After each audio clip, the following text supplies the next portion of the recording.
In progress. Okay, welcome to lecture 9 of EECS 151. Good to see everyone. Today we are going to be building the rest of our RISC-V processor data path. But before we get into that, let's start with the warm-up from last time. And let me see, at least I can temporarily make this bigger. I don't know why Zoom displays it so small. Okay, so please go ahead and give this a try on your own. If you have the lecture slides up on your device or printed out, you can annotate the wires directly. Otherwise, if you're just taking notes on a piece of paper or something, you can just write down the names of the signals that get activated for this instruction. Okay, so let's go ahead and turn those brains on. Give this a few minutes to try this out on your own.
Can I see a quick thumbs up if you're done, or just keep your hands down if you need more time?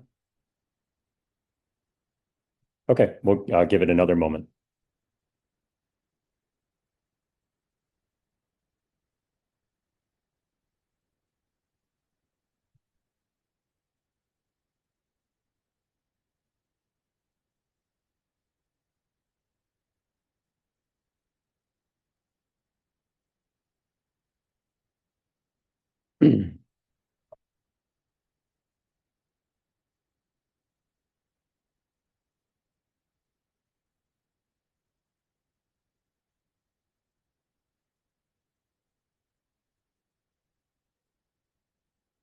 Would anyone like to come draw on the answer up on the big screen? Share your response with the class? Sure, come on up.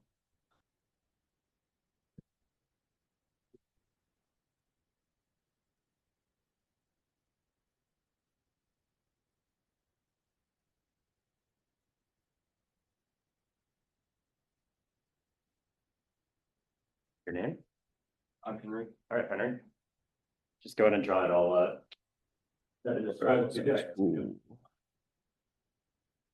Okay, so we start with the program counter. We decode the address. And then we need to read out the RS1 and RD fields of the instruction. Don't need RS2 because this is an OR I, this is an immediate. And we do need to sign extends that immediate. Oh, nice. Yeah, good job writing the control signals in as well. Right, we are going to do a register write. So that immediate gen going to go into the ALU along with the value out of the register file from RS1. We're not touching the data memory. Then we're going to write back into the register file. And last but certainly not least, we need to update the program counter, PC+4. Do folks agree with that response? Miss anything? Looks good to me. Nice job. Any questions about the warm-up? Okay, sounds like people are finding their footing from CS61C days for the most part, which is good to know. So last time, in addition to or I, we also covered a bunch of other kinds of instructions. We've implemented about half of our RISC-V data path. We talked about R-type instructions, registered, manipulating two registers and storing them in a third. We talked about I-type, immediate type, including the special case of load word, which is doing something different but shares the same instruction format as the other I-type instructions. And then we talked about S-type, store instructions, which are storing into the data memory. And we have these sort of big ideas. It's going to be the same deal today, because again, this is sort of a two-part lecture. So recall that things get pretty complicated in the end, but we're managing that complexity by just building things up incrementally and assuming that if you understand everything in design N, then you can understand everything in design N plus epsilon a little bit more, right? We know in these busy diagrams that each component is digestible, and we could think about if you need to go implement that for your final project, say, you know how to implement a mux in Verilog or a register or these kinds of things. And finally, we're keeping an eye out for clever ISA design decisions. In particular, today, we're going to talk about control logic and the decoding logic. And that's where you'll see kind of a lot of the elegance of the RISC-V ISA on display. Okay, let's dive in. So we have three more types of instructions in RV32I to talk about today. We're going to start up with B-type. So B-type is the first instruction that we're going to encounter that is doing something interesting with the program counter. So what have all the instructions so far that we've looked at done with the program counter for the next cycle? Say it a little louder. Yeah, we're just adding 4. Very boring. In practice, it would be very hard to write a C program or Python program where the program counter always just incremented by 4 forever. You would be extremely limited in what you could do, right? So if you ever want to write down an if statement, you're going to need these branch instructions.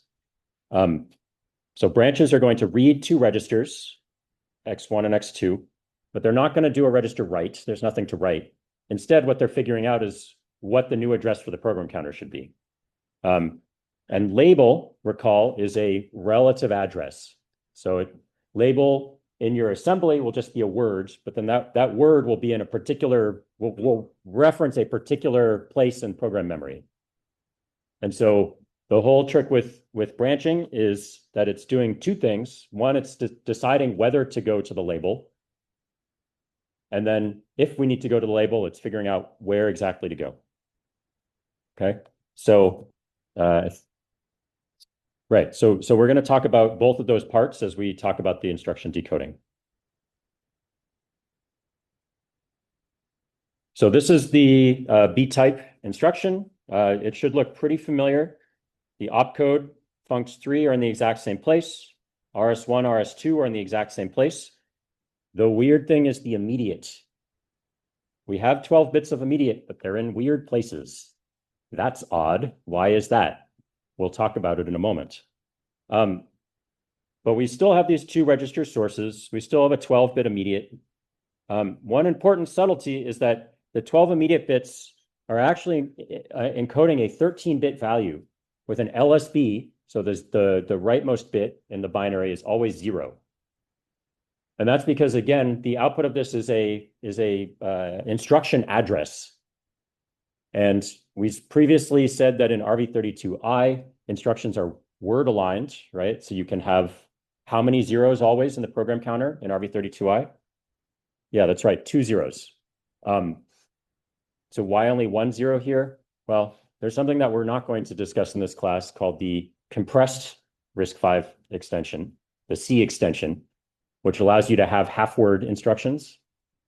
And so we're accommodating the possibility of supporting the compressed extension by only having a single zero, even though we're not supporting it. I'm not going to say any more about that. I encourage folks to look online or look at the ISA spec if you're interested in learning more about the compressed extension. The thing you have to remember is that there's one bit of implicit zero in the immediate for B-type instructions. And so now we can represent this fairly wide range of negative 2048 to 2048 relative to the current PC. So that's a pretty big range. We can jump 2048 in either direction, or branch, update the program counter 2048 in either direction compared to where it is for this instruction.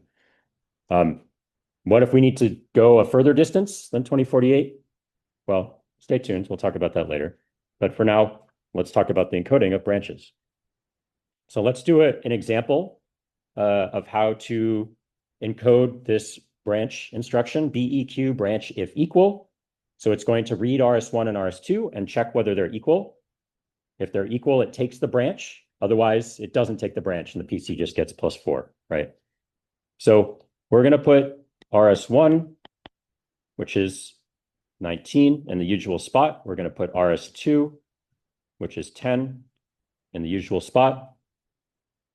We have the opcode here and the funct3 here, which tells the decoder what we're doing. And the magic opcode for branch is 11000011.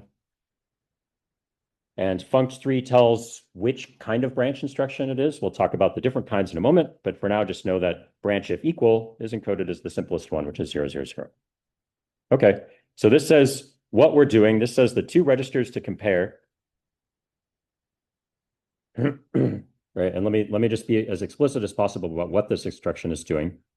So it's saying if x19 is equal to x10,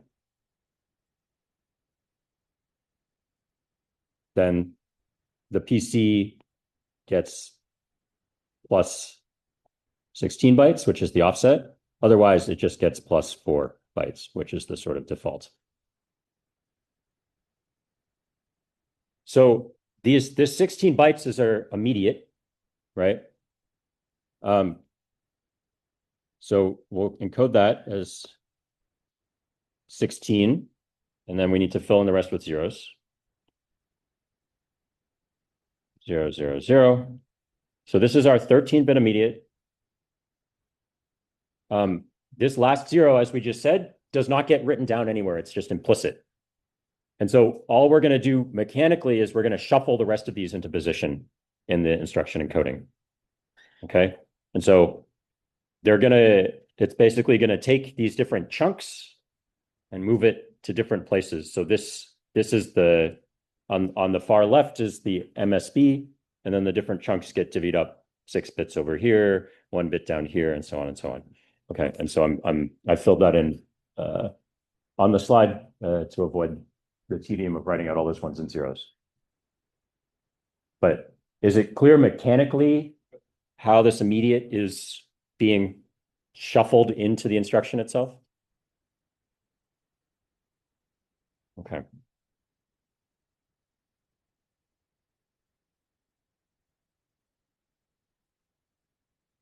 So why do we do it this weird way where we shuffle all the immediate bits?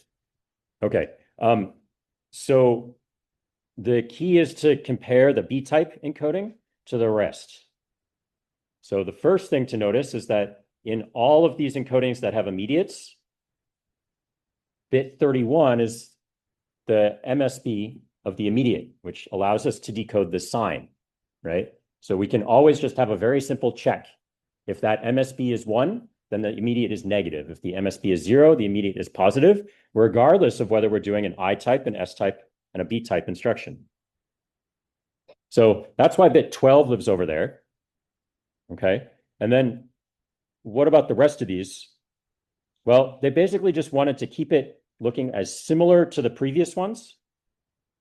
And so you'll note that bits 10 to 5 here are in the exact same place for all 3 instructions. and bits 4 to 1 here are in the exact same place as the S-type instruction. And so it's really just this, if you're comparing it to the previous instructions, it's really just this bit 11 that's different between them and needs to be reshuffled.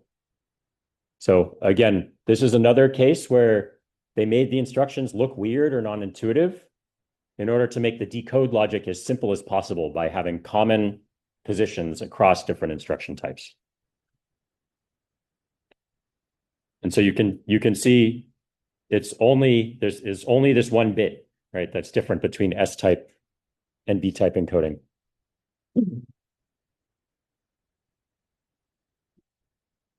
Okay, that's the why. It's kind of an interesting why, but ultimately the how is just you have to shuffle things around in this particular order to decode this instruction. And it makes it kind of annoying to do by hand, but it makes it very easy to do in our decoder logic.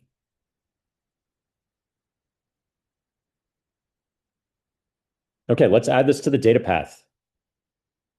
So we now need to add support for deciding whether to take the branch or not. Okay, so we're going to need a mux to figure out whether to update the PC. There's 6 different branch instructions. We'll say exactly what they are in a moment. But notice again, as I mentioned a moment ago, we're doing 2 different things here. We need to do 2 computations in this instruction. One is that we need to compare the values of RS1 and RS2 to decide whether to take the branch. That's going to be an add or a subtract, something like that. And then we need to also compute the PC plus the immediate if we're taking the branch. So that's 2 things. Recall that our existing data path has exactly 1 ALU. Can't do 2 things in the same ALU in the same cycle. And so we need to go ahead and add a second little mini ALU that's going to do these RS1 and RS2 comparisons. Okay, so let's go ahead and modify our data path here. Here's what we had from the warm-up. Here's what we're adding. We need to make some tweaks to the immediate generation, right? Because the immediate needs to get shuffled around in a slightly different way. We have 1 more bit than we used to, and so on. We need to add this branch comparator logic, which is our sort of second ALU that I mentioned a moment ago. We'll talk about that in more detail in a moment. And then after that, it's just muxes, right?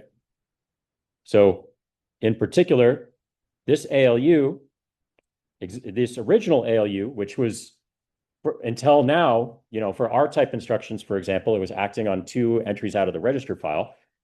Now the ALU is being used to calculate the new PC. And so that means we need to have the option of passing in 1 input as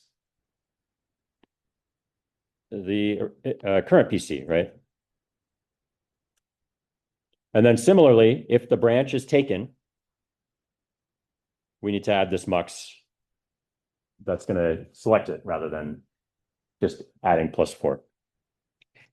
So note that we have one new conceptual thing here where we have logic in the data path which is the branch comparator logic, which is then going back into the control block and setting control bits in the middle of the cycle, right? So we do the decode, we do some work, and then we set the rest of the control bits here to decide whether the branch is taken in order to do the rest of the things. Okay, remember, all this is still happening in one big long cycle. Okay, and so these are the paths that are activated in a branch instruction. Okay, I'm not going to go through this in detail, but you have it for your reference.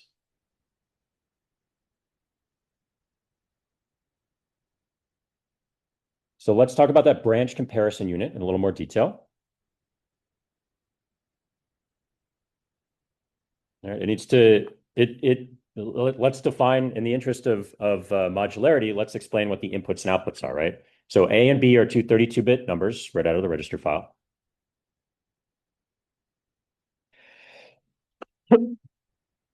And the outputs are, if A is less than B, then we'll set this BRLT, acronym for branch if less than, or branch is less than, right? And then we have this BREQ output, single bit output as well, if they're equal. And that's enough to figure out all the different cases for branch, right? In particular, the BGE branch greater than equal can be inferred from those other two signals. Finally, we have one input, BRU or BRUN, I guess, which is telling us whether to do a signed or an unsigned comparison. Okay, and in practice, inside the branch comparator, to actually calculate these things, we can just do a subtract, right? If A minus B equals 0, then they're equal. Otherwise, they're not. If A minus B is positive, then A is greater. Otherwise, the reverse is true. So inside, this is just a subtract with some little fiddly control bits.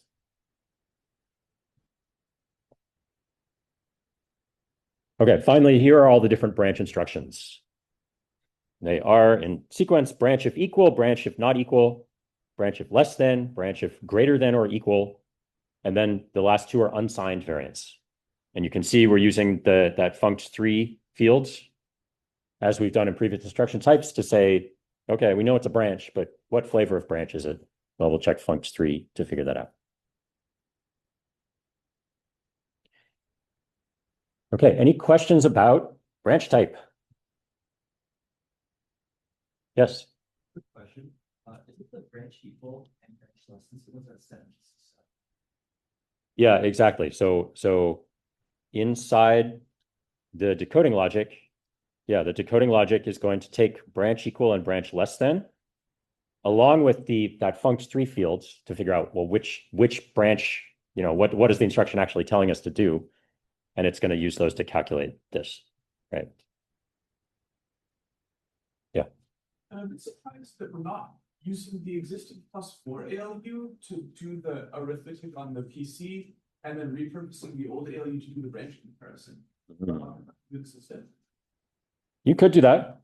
We're going to talk about how to design the arithmetic circuits like adders later in the course.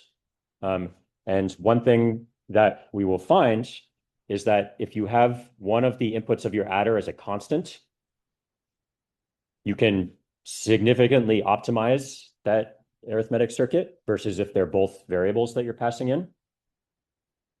And so in particular, for the vast majority of instructions, and even for some branch instructions, we wind up using this +4 circuit, right? So that's the common case. And so a design principle that we'll come back to when we're thinking about optimization is make the common case as good as possible. You could absolutely share this logic, that adder and subtractor logic. It would save you some area, but it would probably hurt your frequency and your power. So it's a design trade-off, but that's a very good question.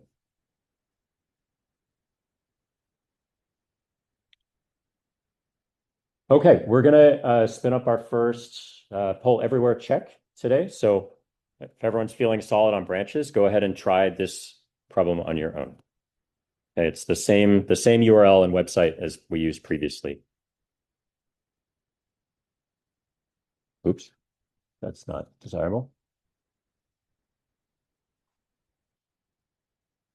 I have to make it small. Sorry. Hopefully folks can still read it.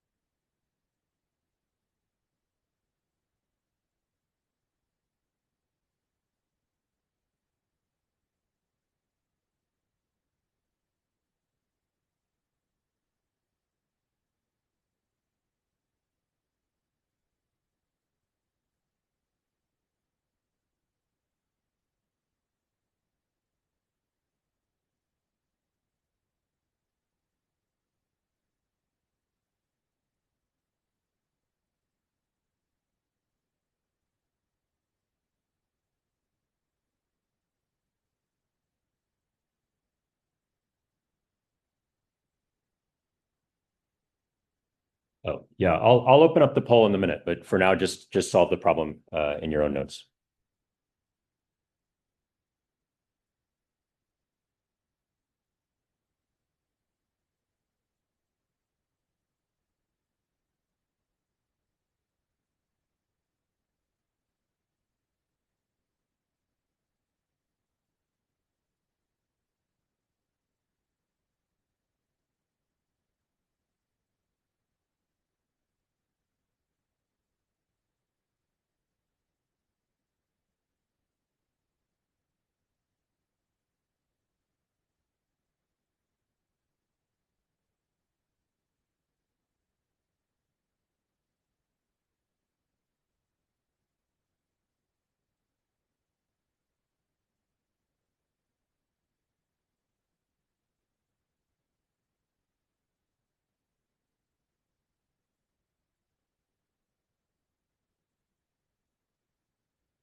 Okay, so once you get to the answer, I have activated the poll of your responses. So please go ahead and put in your response.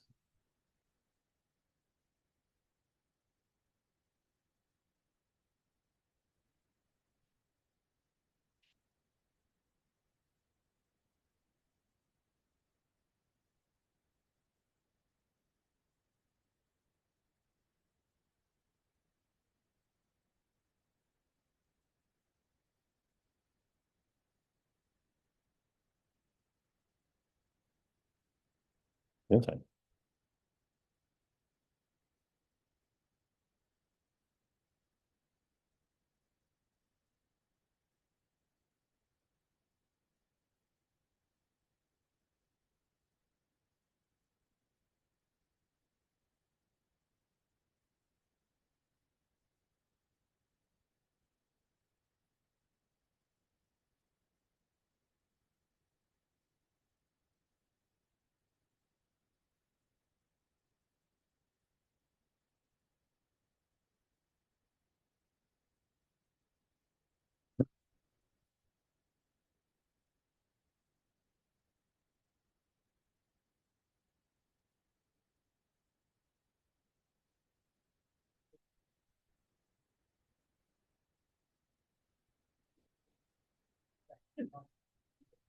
All right. It looks like a majority of folks have voted, but there's not consensus about what the answer is.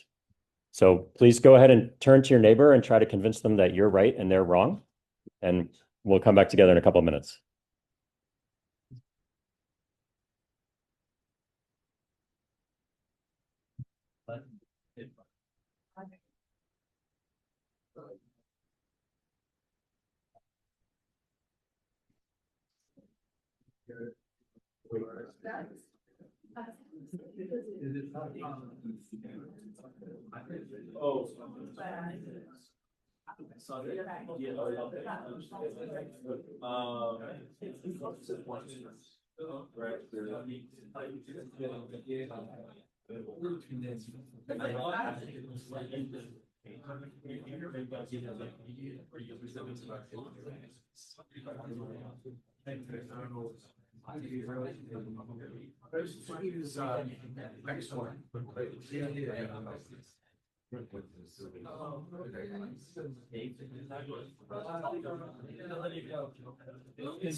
Okay, so I'm hearing some interesting conversations. I would like folks to go ahead and re-vote based on your conversations. Perhaps your neighbor was able to change your minds, or you were able to change theirs.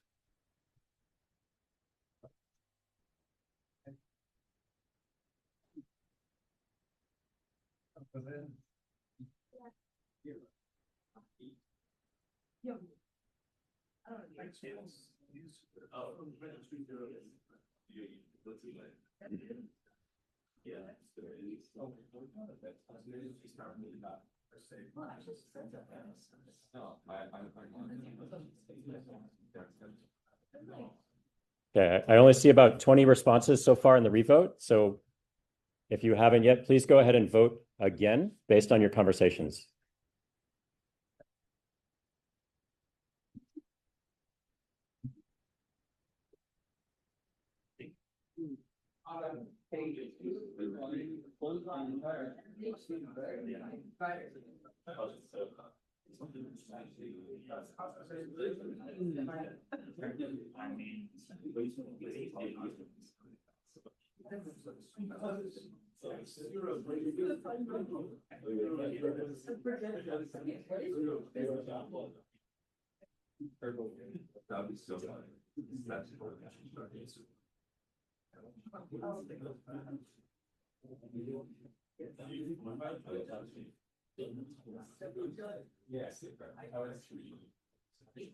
Okay, I'm going to give it a few more seconds.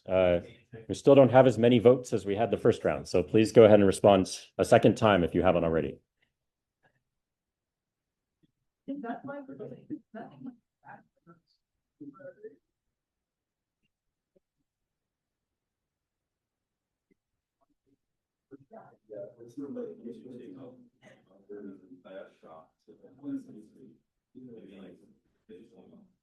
All right, poll is closed. Let's take a look.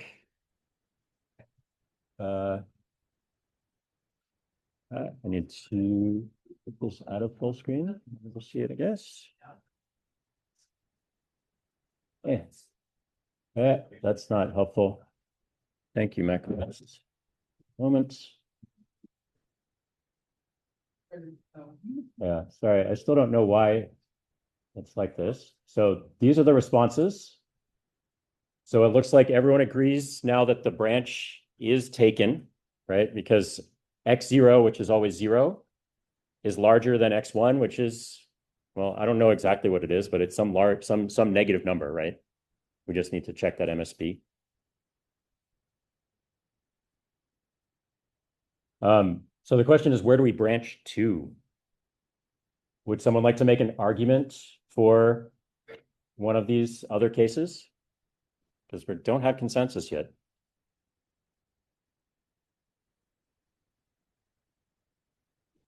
Yes.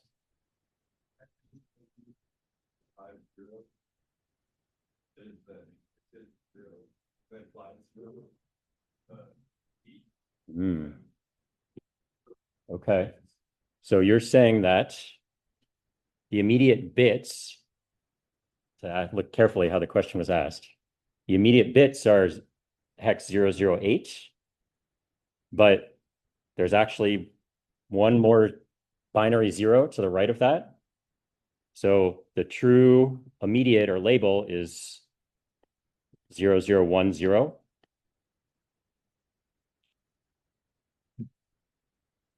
When you account for that extra bit. And then what's 1040 plus 0010?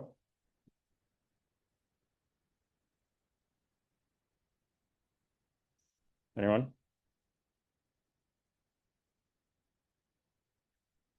It's hex, but it's just math. It's like normal math. 0010. 1050. Yeah, the correct answer is C.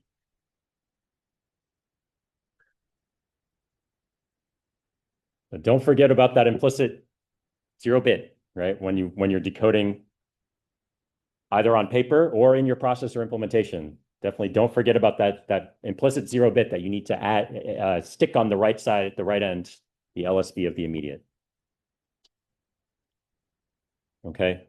B would be if you ignored that 0 bit, then you're just adding this 008 version. D would be if you accidentally added 2 zeros to the end. But in this case, we only add 1. Yeah.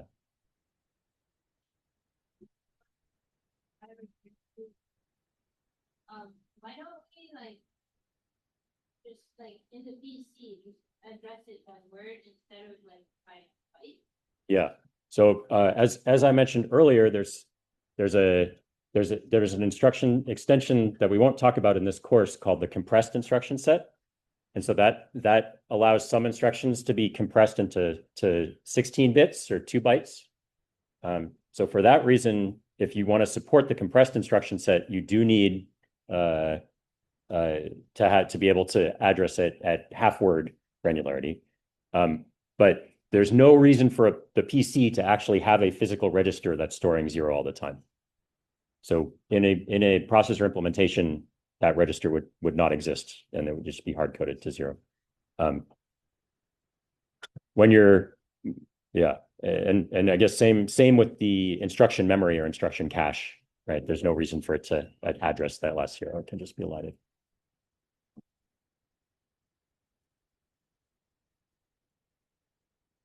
Okay, so this was a tricky one. Any further questions about it? Hopefully folks are feeling more comfortable around branches now.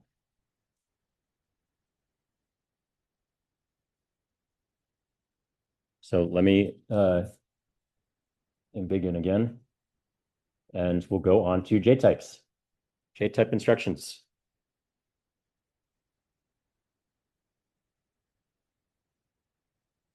There are only 2 of these, but they're a little tricky. J is for jump. So unlike branches, these are unconditional jumps to some new PC. So we know what that mux in front of the PC is going to be set to with the jump instruction. We don't need to figure it out. We're always jumping to this new spot. Again, most of the encoding slots should look pretty familiar. We have an opcode. We have an RS1. We have an RD. We have a funct3, I guess, in this case. And we have an immediate. So everything here is familiar and in the exact same place as previous flavors of instruction. This first instruction is called JALR.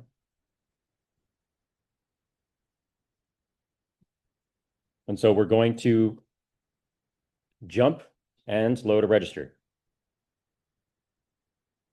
In particular, we're going to read the value out of RS1. We're going to optionally add an immediate to that. And then we're going to set the PC to that new address. So that's kind of the main thing that jump is used for, or jump does. But then it has this side effect, which turns out to be a very useful side effect if you want to do something like a function call, where you write the old PC plus 4 to RD. So you write where you were about to execute before you jumped into this destination register. So if we tick up 1 or 2 levels of abstraction for a second, you can think about how that's extremely useful if you are calling a function and then at the end of the function you want to return to where you were. Well, that return address is conveniently stored in RD, and there are coding conventions about which register to store it in and all this. That's too high in the abstraction stack for this class, so we're not going to talk more about it. But that's why it's not just a jump. That's why it's also doing this write back. If you want to do a jump and don't want to store you don't want to touch the register file, how would you use this instruction for that? What would you put in the destination field? Yeah, that's right. And so it's actually most common for this instruction to be called with X0 in the destination field, in which case it's just doing a jump. It's just updating the PC. It's not touching any other state. Note that, again, somewhat confusingly, given the previous example with branches, that there are no implicit LSB zeros in the offset here. I'm not going to talk about why today. It's subtle. It's written up in the instruction spec. The ISA spec has these very nice kind of blocks of italics every so often that explain why they designed things the way they did. So if you're like an ISA nerd like I am, it's like actually a pretty interesting read to go through and understand all their thinking. But it's a little bit too much Philly detail for today's lecture. So you just have to remember that the jump types do not have these implicit LSB zeros. This immediate is a 12-bit immediate, nothing hidden, nothing magic. And that's specifically for JALR instruction. So here's our data path. We don't need to actually mess with it very much to do a jump, right? The only thing we need to do is that we need to add a third option for this write back mux. And that's not actually for doing the jump. We have all the infrastructure needed to do the jump already, right? We're going to calculate the jump address and then update the PC. This is just to write back the special case of writing back into the register file, the PC that we were about to jump to.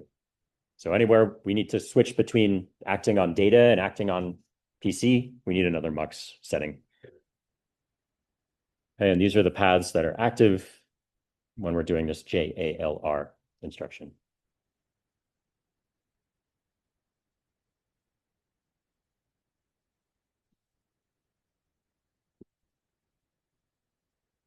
So this is the J format for jump instructions. This is JAL now, a different instruction than JALR, and it's not reading an address out of the register file. It's just cramming in as big and immediate as possible, all into that one instruction, and then jumping there.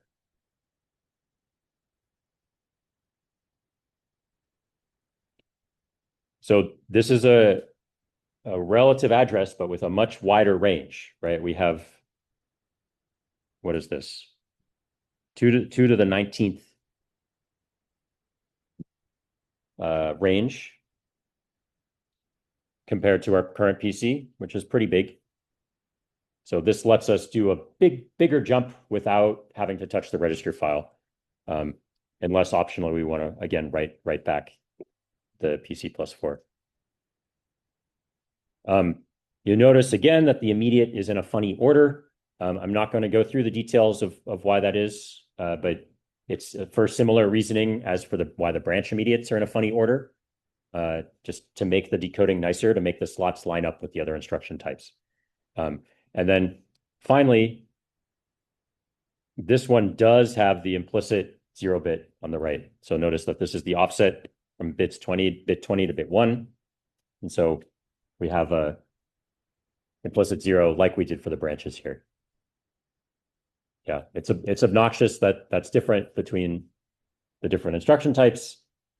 The purpose of all these decisions is not to make our lives and comprehension easier, but it's rather to make the hardware simpler, right? And so that's why there's complexity that makes the decode cheaper.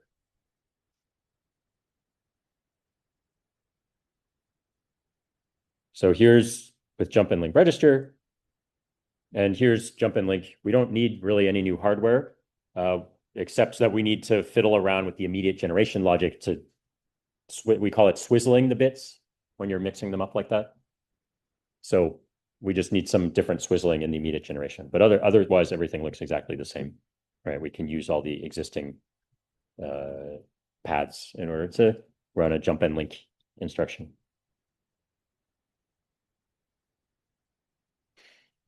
So that's it. There's only 2 flavors of jump. It's not like these previous types where we had like 7 or 8 different cases. Any questions about jump instructions?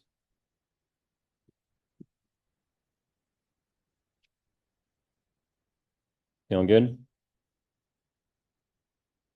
We're almost there. Last type, U type.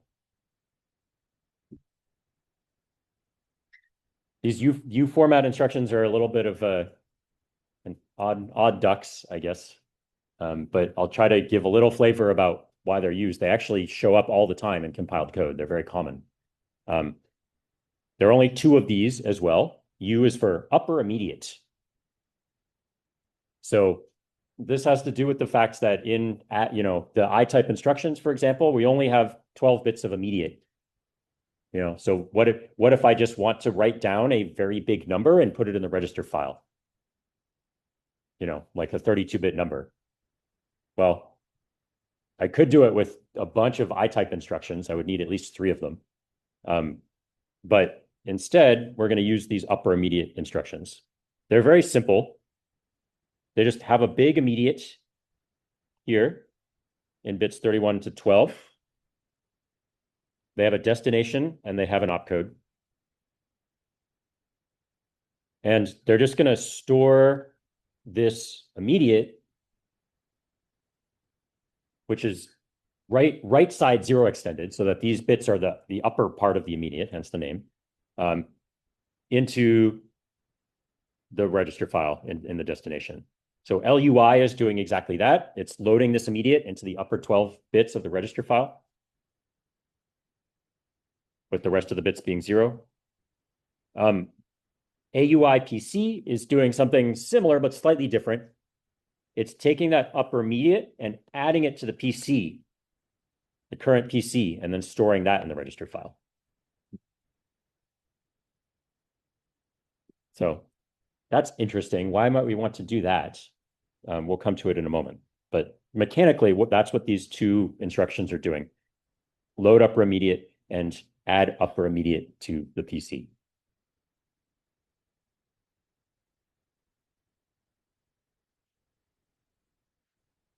And so to implement this, we actually really don't need hardly any hardware changes again, except we need to add this tweak to the immediate generation to account for this big old field. The bits are all in order for once, no tricks, right?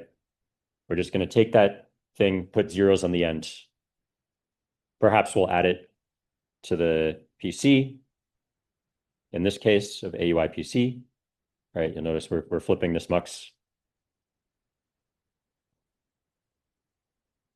And that's really the only difference.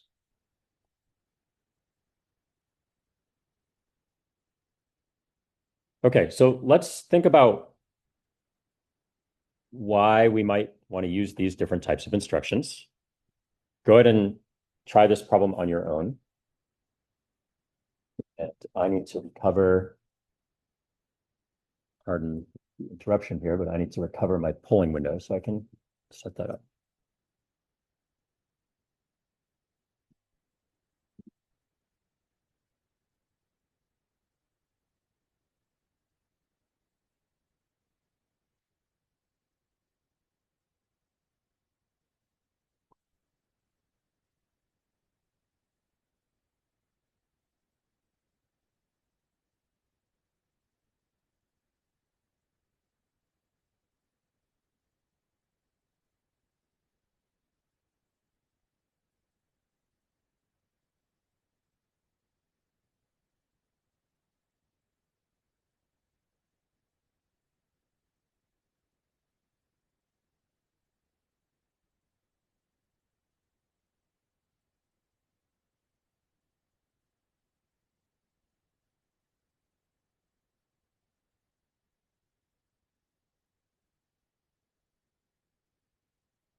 Okay, I've turned on the poll everywhere. So if you've figured this out, please go ahead and put in your response.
And if you're feeling like this is super easy, there is a bonus question there for you to try if you want to stretch your brain a little bit.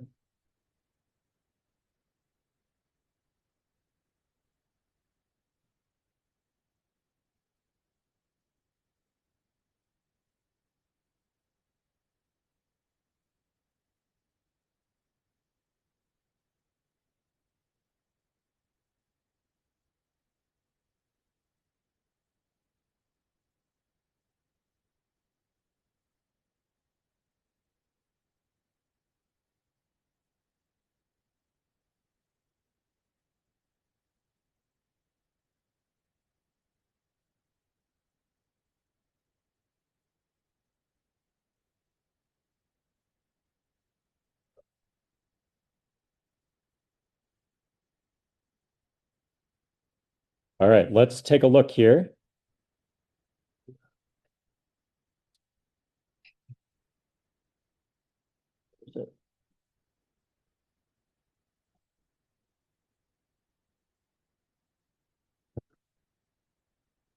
So it looks like the most popular answer was A, which was load upper immediate and jump and link register.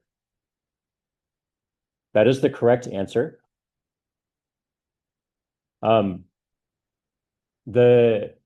So we don't need to use AUIPC, right? Because we want to jump to this absolute address. It's not a relative address. We don't need to know the PC for anything.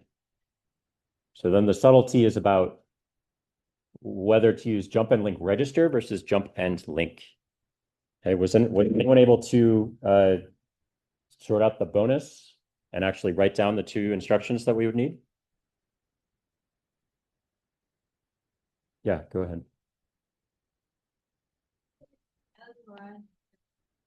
R1 and 0x12345, and then in the next line, del R2, R1, and then the last three digits.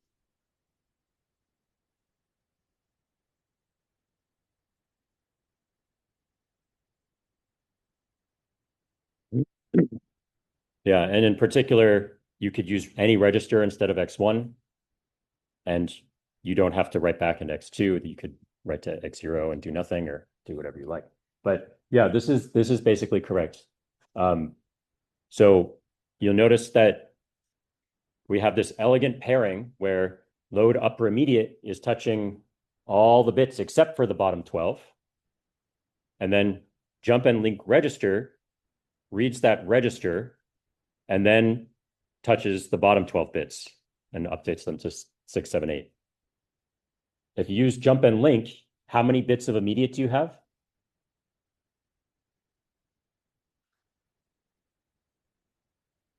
Can anyone recollect from the slide? Let's check real quick.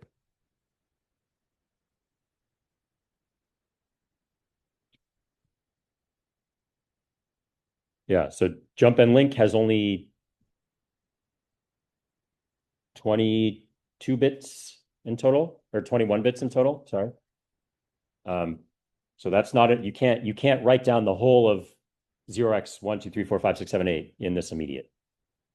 So that's why you need the JALR to pull the top bits from the register and then augment it with the immediate. Okay, and so this is, oops, that's not what I intended. There we go. This is a very common pattern, actually.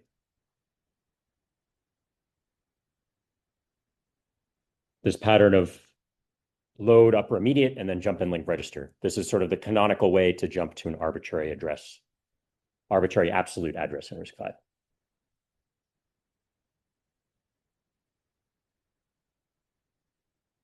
Okay, any questions about it?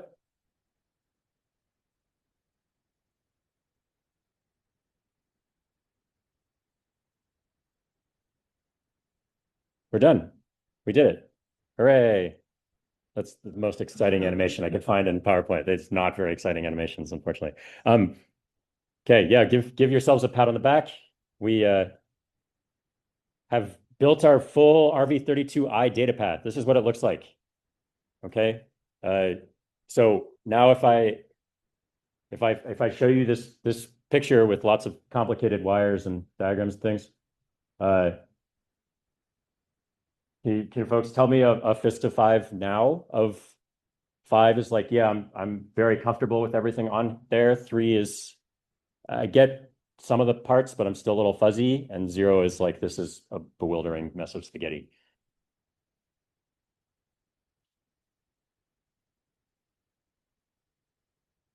Okay, yeah, great. Seems like things have improved since 2 lectures ago when I showed the same picture.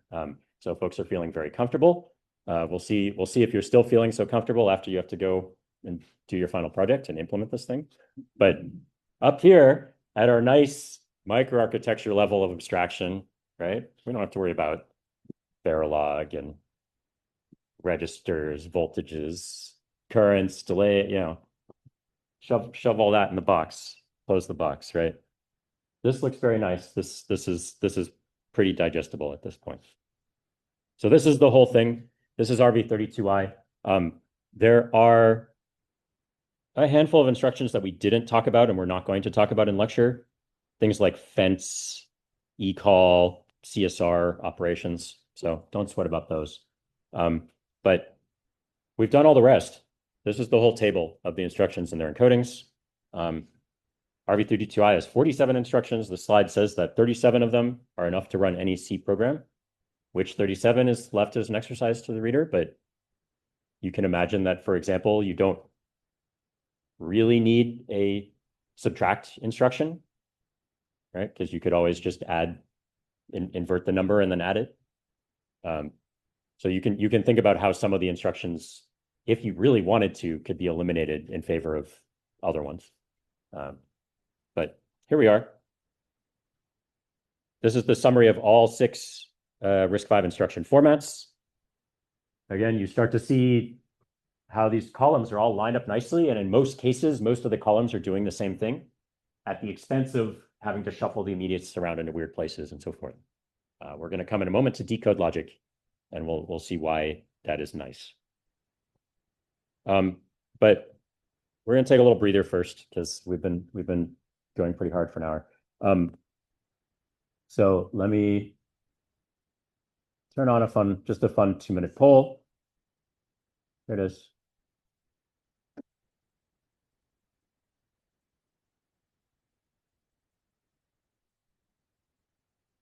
Okay, if you want to do a little stretch break, this is a good time.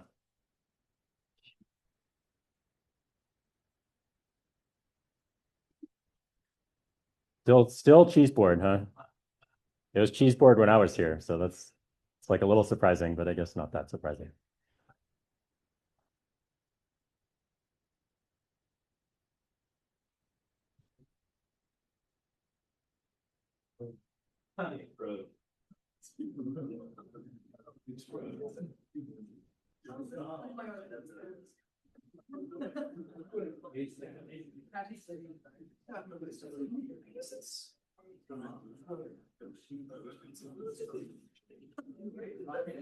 What is Cafe 3?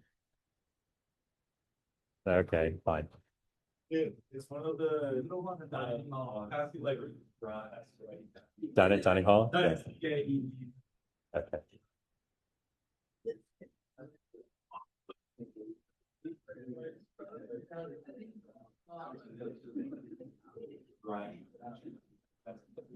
Okay, well, maybe at the end of the semester we'll take a group trip to cheese board for lunch after lecture.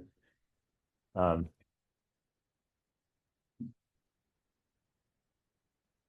right. Thank you, everyone. Let's our 2-minute break has elapsed. We do want to talk about one more thing today, so let's take a quick look. Where am I? Okay. Oh yeah, administrative stuff briefly. It's homework time. Hopefully folks are feeling good about homework 3, which is due tomorrow. Combinational logic, FSM. Prof. Shao's office hours are right after lecture today, if you're feeling stuck, and then see the calendar for staff office hours. Homework 4 will be out tomorrow. The grad add drop deadline is tomorrow. So for those of you that are grad students, hopefully you want to stick with it. Finally, we hear you, those of you that are also enrolled in CS 189. Can you raise your hand if that's you? Is it like, okay, so it's just a few folks. We are going to keep the midterm for everyone else at the same time, but we are working on figuring out a solution for you, so that you do not have to like fail one class or the other. Yeah, and that's it's basically impossible to kind of fully deconflict these things, but we will figure out a different time for you to take our midterm, with like within, plus or minus like a few days. Like it's not going to be a dramatically different time. So we'll post on Ed when we've figured it out. Any administrative questions?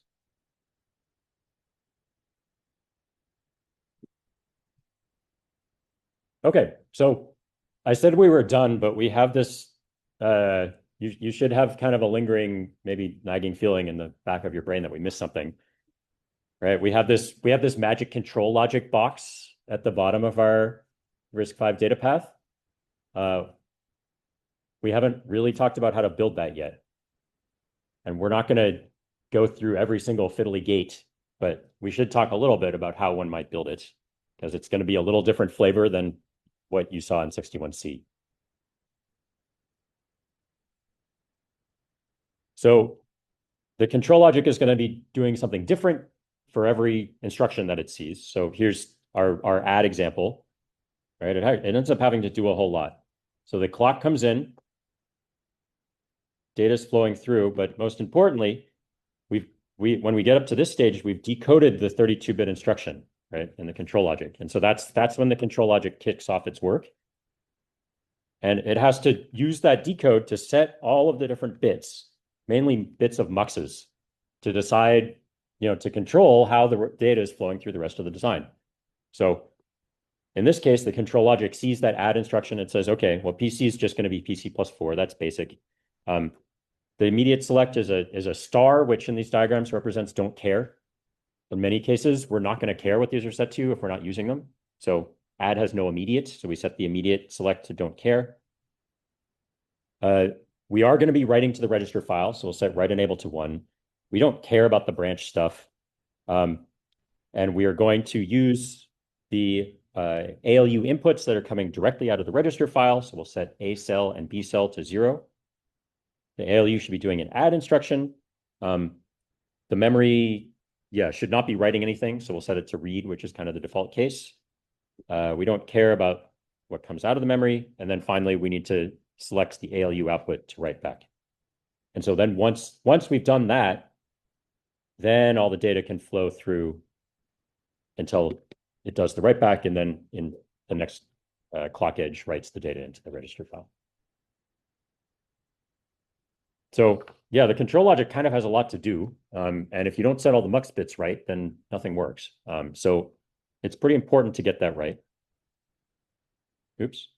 In CS61C, you kind of made it as far as this, which is just a giant truth table that has the control logic. And so, yeah, you can write this out as we've done here. You can say for every instruction, what should all those bits be set to?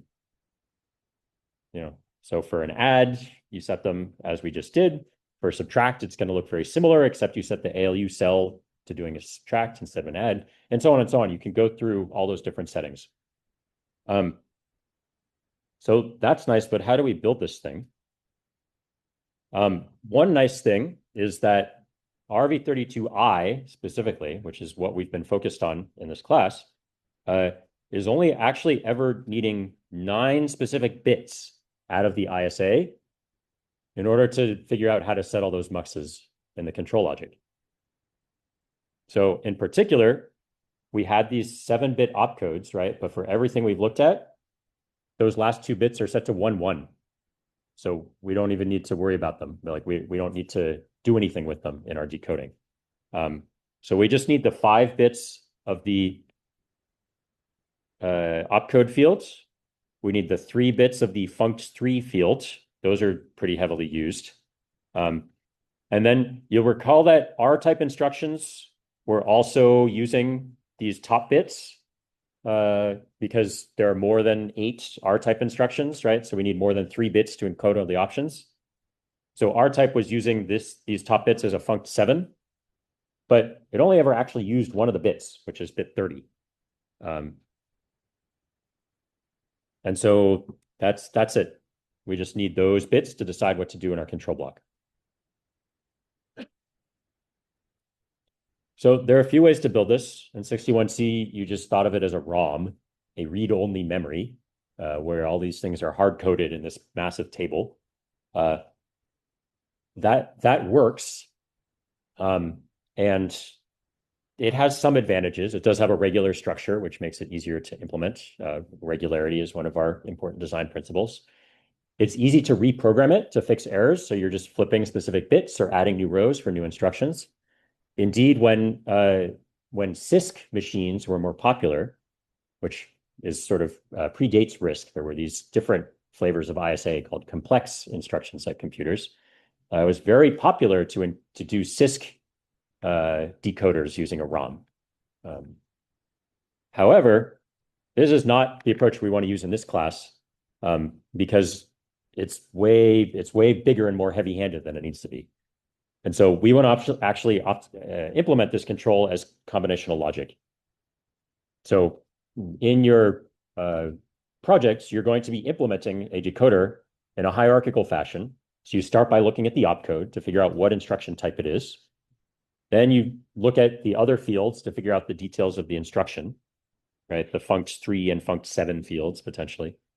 And you're going to sort of do this step by step in order to encode the outputs of the control block. In practice, the logic synthesis tools are very helpful at getting to the optimized design once you've given them something that's reasonably close. So they're very good at simplifying your logic or eliminating gates that might not be needed. But you still do need to implement it at the RTL level. And it's useful to understand and think about what is the optimal implementation, so we can think about how to code it and how to get a more efficient outcome. So let's just do one example, which is this BRUN control signal. Can anyone remind us what that stands for? That's right. Yeah. So this is for branch instructions. Should we compare the two registers in a signed or unsigned manner in the branch comparator block? It's a fiddly detail, but again, you got to get all these details right or the thing won't work. So first of all, we can check that these 5 bits are set to 11000, which is the magic code for a branch type instruction. If they're set to something else, we don't care about the setting of BRUN because this hardware block is not used. Okay, but let's focus on the case where we have figured out that it's a branch. How do we do this logic? Well, one way to do it, there are many ways, right? One way that we learned how to do it is to fill in the Carnot map, the K-map. So I've put instruction bit 12 on the vertical axis here and bits 14 to 13 on the horizontal axis. And so in particular, these are the 2 instructions that we want to set BRUN, branch unsigned, as high, because those are the 2 unsigned instructions. So those 2 instructions have instruction 14 and 13 as a 1, right? And instruction 12 is either a 0 or a 1. Okay, what are the other cases? Well, we know that for these 4 cases, which fall here, here, here, and here in our K-map, we want BRUN to be 0. And then we have 2 cases that don't show up in our table, and so we actually don't care what BRUN is set to because they're illegal instructions. It's not a valid encoding. There's only 6 branch types. So we filled out our K-map, and then folks have gotten plenty of practice on this on the homework, right? We want to circle the largest group of 1s in the K-map. And we are welcome to circle the X's, the don't cares, if we like, if it can make our circle bigger, as long as it's powers of 2. So we'll just draw a circle here. And so what is this circle saying? This circle is saying, well, we don't care about instruction 12. It could be either thing. We don't care about instruction 14. It could be either thing, but we need instruction 13 to be 1. So an extremely simple logic to set this BRUN signal is just set it equal to instruction 13, which is just a wire, right? You're just grabbing a signal and wiring it to the control of this mux. So do folks see how this is dramatically simplified compared to a ROM with dozens of bits to look up this control signal, right? So when you're designing your decoder, you're going to need to work through the logic for each of these cases and figure out, for which instruction types should we be setting this mux bit to a 1, for which to a 0, for which we don't care. Any questions about control?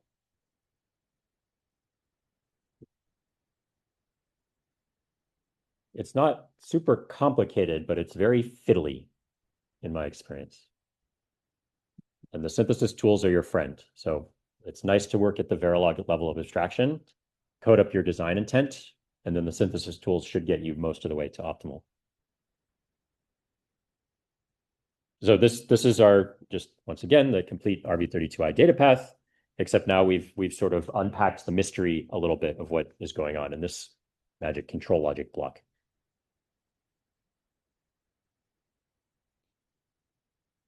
Okay, let's try our closing problem for today. Please go ahead and take a look at this one and try it on your own. See how well folks are understanding control.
Okay, the poll is active. So if you have figured this one out, please go ahead and respond.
All right, let's take a look here. I would love to discuss this one a little longer, but I want to respect your time and the lecture on time. So memRW is set for exactly one type of instruction, which is what? Store, right? So we just need to figure out whether we're looking at a store instruction or not. Let me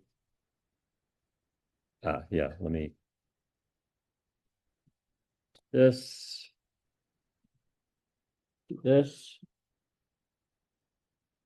So yeah, to tell whether it's a store instruction,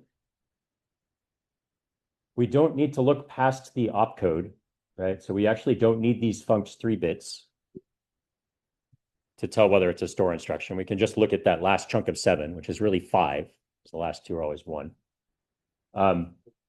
So these are all the opcode bits. But in fact, as many of you noticed, we don't actually need to even look at all of the opcode bits to tell whether to store or not store. If you just look at the 3 most significant opcode bits and check if they are set to 0, 1, 0, that uniquely tells you whether it's a store or not, right? And so you can be even more efficient than just looking at the full opcode and just look at those bits. And if anyone, let me try having back to Zoom. If anyone had time to do the bonus, right, your memRW is going to be something like, and I'm just using the bracket notation to indicate which bit of the opcode we're using. Not 6. That should be and, not 6 and 5 and not 4, right? So that exactly encodes what I just said. We need it to be set to 0, 1, 0. Okay, we're at time. Thanks so much, everyone. Next time, we have a processor. It works. It's not very good. We're going to make it go faster.